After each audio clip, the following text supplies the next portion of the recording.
My wife left me for her dream man, and just 4 months after our divorce, she begged me to take her back. Should I take her back? My name is John, and for the better part of a decade, I believed I had found my forever partner in Sarah. We met in college, where she captivated me with her infectious laugh and boundless energy. Our relationship felt like a dream come true. We got married shortly after graduation and built a life together that I thought was solid and unbreakable. Our friends often remarked on how perfect we seemed for each other, and I couldn't have agreed more.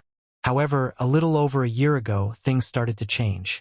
Sarah became distant, and our once lively conversations turned into brief exchanges. I attributed it to the pressures of work and the routine of daily life, thinking that every marriage goes through rough patches. Little did I know, there was something far deeper brewing beneath the surface, a curiosity that would soon shatter my world. It was during this time of distance that I started noticing subtle changes in Sarah's behavior. She would often stay late at work, and our weekends together became increasingly rare. One evening, she mentioned a new colleague, Jake, who had recently joined her team. At first, I thought nothing of it. Everyone makes new friends at work. But her frequent mentions of Jake soon became a recurring theme in our conversations. I tried to push my growing unease aside, chalking it up to my own insecurities. Yet, the more she talked about him, the more I couldn't shake the feeling that something was off. One night, after she came home particularly late, I decided to confront her. My heart pounded as I asked if there was something more to her relationship with Jake. Sarah paused, her face unreadable, before admitting that she had developed feelings for him. That was the moment my world began to crumble. After Sarah confessed her feelings for Jake, the atmosphere in our home changed completely. Conversations became strained, and the warmth that once defined our relationship was replaced by a cold, uncomfortable silence. Despite my efforts to salvage what we had, it was clear that her heart was no longer in it. The final blow came when she told me she wanted a divorce to pursue a life with Jake, her so-called dream man.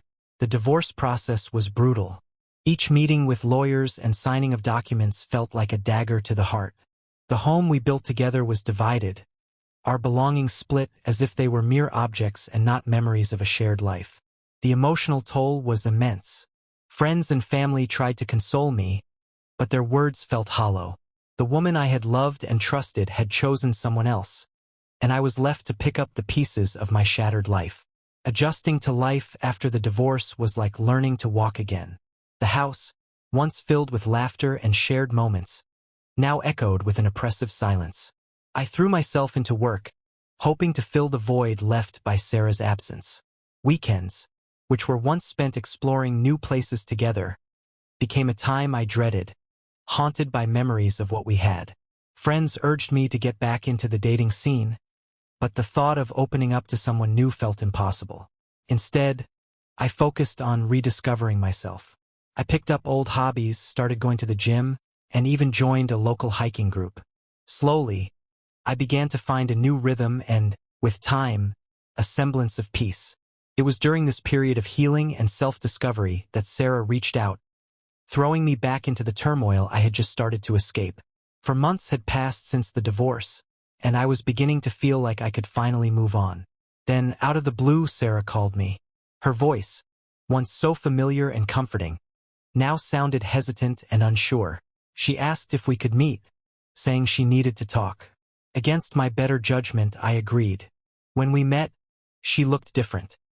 Not the confident woman who had left me, but someone burdened with regret. She confessed that her relationship with Jake had quickly soured. The dream man she had left me for turned out to be far from perfect. With tears in her eyes, she admitted her mistake and begged me to take her back, saying she realized too late what she had lost. Hearing Sarah's plea, I was overwhelmed with a whirlwind of emotions. Part of me felt a vindictive satisfaction. She had made her bed and now had to lie in it.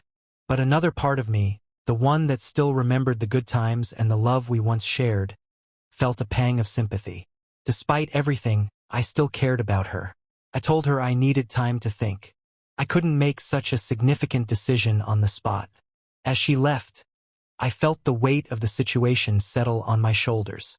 The life I had been painstakingly rebuilding was now at risk of being upended once again. In the days that followed, I was a mess of conflicting emotions. I replayed our meeting over and over in my mind, dissecting every word and gesture. A part of me longed to hold her and rekindle the love we once had. But another part screamed that trusting her again would be foolish. Nights were the hardest. I would lie awake, my mind spinning with what-ifs. What if she left again? What if we could never rebuild the trust that had been shattered? The fear of being hurt again was paralyzing. Yet, amid the confusion, I couldn't deny that I missed her presence, her laughter, and the comfort of our shared history.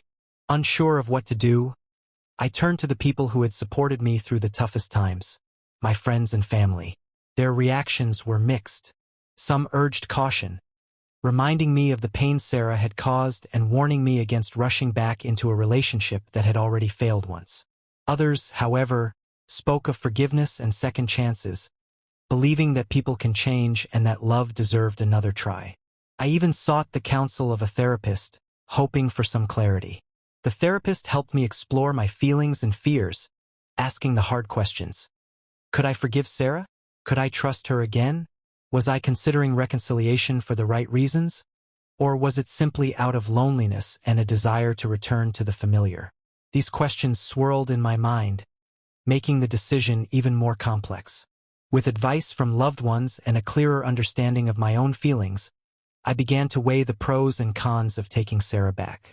On the positive side, our history together was rich with shared experiences and deep affection. The idea of rekindling that bond was tempting.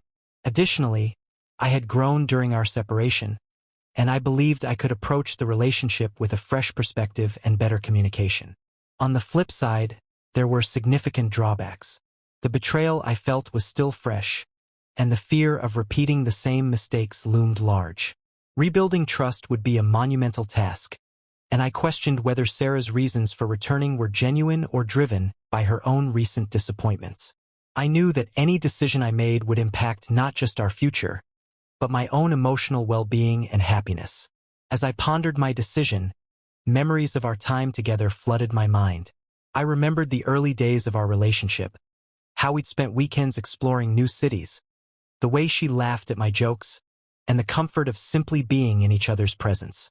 Those memories were bittersweet, bringing both joy and pain. I also recalled the times when we struggled and fought, moments that seemed insignificant then but had contributed to the cracks in our marriage. While these reflections brought warmth, they also served as reminders of why things fell apart in the first place. The past was a complex tapestry of happiness and hurt, and it was hard to disentangle the two as I weighed whether to open the door to Sarah once more. During this tumultuous period, I took a step back to evaluate how I had changed since the divorce. The time apart had forced me to confront my own flaws and weaknesses, and I had worked hard to become a stronger, more self-aware person.